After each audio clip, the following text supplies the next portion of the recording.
અમદાવાદમાં શિયાળામાં રોગચાળાનું પ્રમાણ વધ્યું છે ત્યારે શિયાળાની ઋતુમાં શરદી ખાંસી ઉધરસના દર્દીઓમાં વધારો થયો।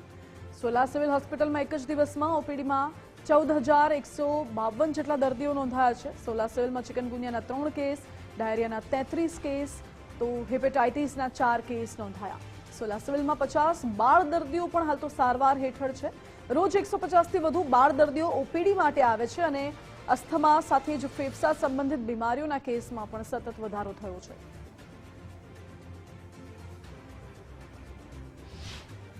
S medical college civil hospital સોલામાં રોગચાળાની અને ઓપીડીના આઈપીડીના દર્દીની વાત કરું તો લગભગ ઓપીડીમાં 14,152 દર્દીઓ ગયા અઠવાડિયામાં અમારી હોસ્પિટલમાં નોંધાયા તથા જુદા જુદા રોગોમાં ડેન્ગ્યુમાં લગભગ 103 દર્દીના લોહીના નમૂના લેવામાં આવ્યા। તેમાંથી 4 દર્દીના લોહીના નમૂના રિપોર્ટ પોઝિટિવ હતા તથા મેલેરિયાના 466 દર્દીના લોહીના નમૂના ગયા અઠવાડિયામાં લેવામાં આવ્યા। તેમાંથી 2 દર્દીના રિપોર્ટ પોઝિટિવ હતા।